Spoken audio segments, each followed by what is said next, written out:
Hello అండి. అందరికీ నమస్కారం. Welcome to my channel. ఇవాల్టి వీడియోలో రైస్‌తో ఒక interesting snack item homemade Kurkure ఎలా తయారు చేసుకోవాలో చెప్తాను. ఇంట్లో ఎప్పుడైనా లెఫ్ట్ ఓవర్ రైస్ ఉండేటప్పుడు చాలా ఈజీగా ఈ స్నాక్ ప్రిపేర్ చేసుకోవచ్చండి. చాలా క్రంచీగా, క్రిస్పీగా ఉంటుంది. పిల్లలు చాలా ఇష్టంగా తింటారు. ఇందులో ఎలాంటి ఆయిల్ యూజ్ చేయకుండా జస్ట్ బేక్ చేసుకుంటున్నాం కాబట్టి హెల్త్ వైస్‌గా కూడా చాలా మంచిది. మరి ఆలస్యం చేయకుండా ఈ రెసిపీ ఎలా తయారు చేసుకోవాలో తెలుసుకుందామా? ముందుగా ఇక్కడ నేను ఒక కప్ రైస్ తీసుకున్నానండి.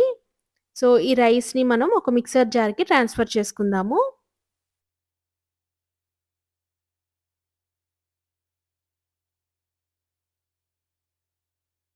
ఇందులో ఒక పావు కప్పు వాటర్‌ని యాడ్ చేస్తున్నాను.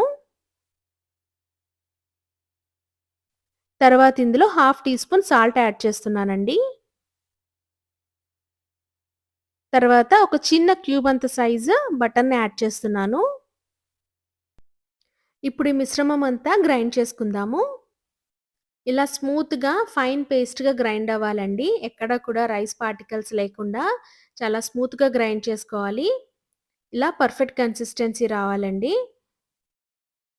ఇప్పుడు ఒక బౌల్‌లోకి ట్రాన్స్‌ఫర్ చేసుకుందాము.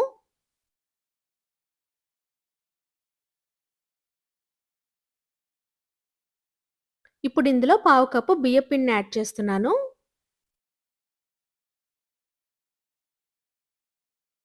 తర్వాత ఇందులో half teaspoon baking powder add చేస్తున్నానండి.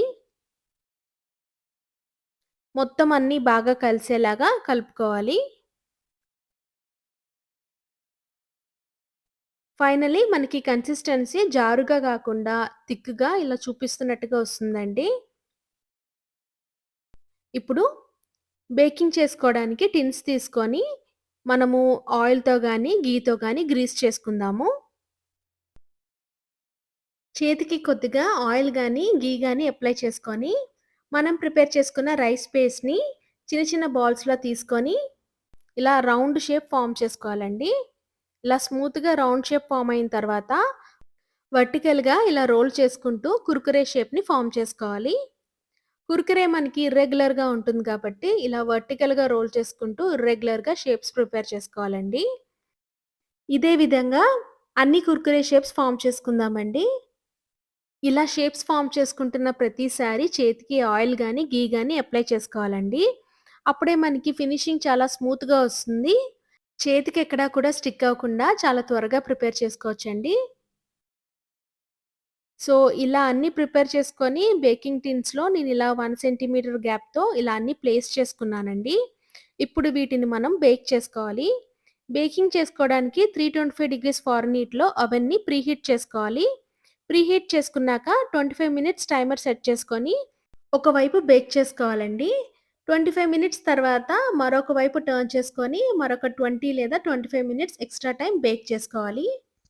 ఈ ప్రాసెస్‌లో మధ్య మధ్యలో చెక్ చేసుకుంటూ బేక్ చేసుకోవాలండి. 45 మినిట్స్ తర్వాత కుర్కురే బేక్ అయిపోయింది. చూసారు కదా ఎంత చక్కగా బేక్ అయిందో. తినేటప్పుడు టేస్టీగా ఉండడానికి మసాలా పౌడర్‌తో కోట్ చేసుకుందాము. ఇక్కడ నేను చాట్ మసాలా యూజ్ చేస్తున్నాను. Half teaspoon chaat masala sprinkle చేసుకోవాలి. తర్వాత ఇందులో పావు టీ స్పూన్ పసుపు యాడ్ చేస్తున్నానండి. తర్వాత half teaspoon chilli powder add చేస్తున్నాను. మనం వేసిన ఈ పౌడర్స్ అన్నీ ఈవెన్‌గా స్ప్రెడ్ అవ్వడం కోసం పైన ఇలా ఒక ప్లేట్ పెట్టేసి ఇలా కలుపుకోవాలండి. ఇలా కలుపుకుంటే మనకి మనం వేసిన పౌడర్స్ అన్నీ కుర్కురేకి చాలా ఈవెన్‌గా స్ప్రెడ్ అవుతాయి. చూసారుగా చాలా ఈవెన్‌గా స్ప్రెడ్ అయింది కదా! కుర్కురే టేస్ట్ మరింత ఎన్హాన్స్ చేయడం కోసం మార్కెట్‌లో మనకి చాలా రకాల పౌడర్స్ దొరుకుతాయండి. మీ టేస్ట్‌కి తగ్గట్టుగా మార్కెట్‌లో దొరికే డ్రై మ్యాంగో పౌడర్ గానీ, ఆరిగానో పౌడర్ గానీ, లేక ఆనియన్ పౌడర్‌ని గానీ యాడ్ చేసుకోండి. టేస్ట్ ఇంకా బావుంటుంది. అంతేనండి. చాలా సింపుల్‌గా left over rice snack item homemade Kurkure ready అయిపోయింది. దీన్ని మనం టొమాటో కెచప్‌తో ఎంజాయ్ చేయొచ్చు. చాలా టేస్టీగా ఉంటుంది. ఎంతో క్రిస్పీ, క్రంచీగా ఉండే ఈ స్నాక్ మీరు కూడా తయారు చేసుకొని ఎలా ఉందో నాతో షేర్ చేసుకోండి. అస్సలు ఆయిల్ యూజ్ చేయలేదు కాబట్టి చాలా హెల్తీ కూడా. మరిన్ని ఇంట్రెస్టింగ్ రెసిపీస్ కోసం please like, share and subscribe to my channel. Thank you.